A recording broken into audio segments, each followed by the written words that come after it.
Indeed. And well, let's get straight to Ulsan because, well, to take what you said in the previous pod, Tigers versus Bears. Well, it seems that the Tigers mauled the Bears. Alex.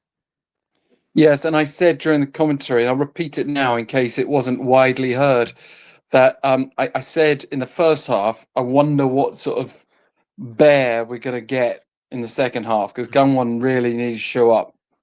And then when Ulsan went like 3-0 up, I was like, well, this was more koala or sloth than grizzly. Not much of a competition with a tiger, to be fair. But they did find a consolation goal. And it was no more than a consolation. I thought Gangwon were not terrible. They looked a mid-table team to me.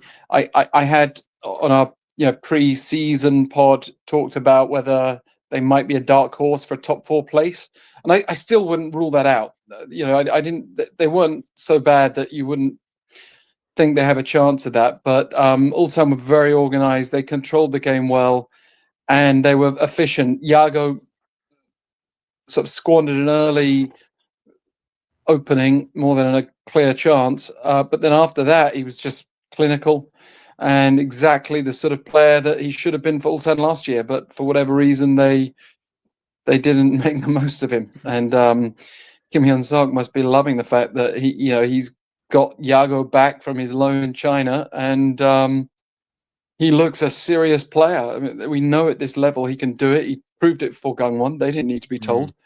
Unfortunately, they bore the brunt of that. I think Ulsan, in theory, their midfield is not as strong as Jeonbuk's. Defensively, they have, I think, some consistency from last year, and I don't think that was their biggest problem. I think last year was more of a not having a consistent, clear goal scorer, too much rotation, and lack of organization that kind of comes with that. I don't think it was necessarily lack of quality in defence, for instance, that led to them having problems in games. And they seem to switch off a bit. And I wondered whether Ulsan would switch off against Gangwon, but they never really did. They just kept going on, and it looked like it was going to be a very comfortable 3-0 win. And 3-1 is relatively flattering to Gangwon. They didn't show much. And I'd say that we need to see Gangwon against 2 or 3 more teams to judge them. And likewise, we need to make sure that Ulsan can do this regularly. But I would say, if pushed, that Ulsan proved themselves to be a top 3 team again, the way they handled opening day.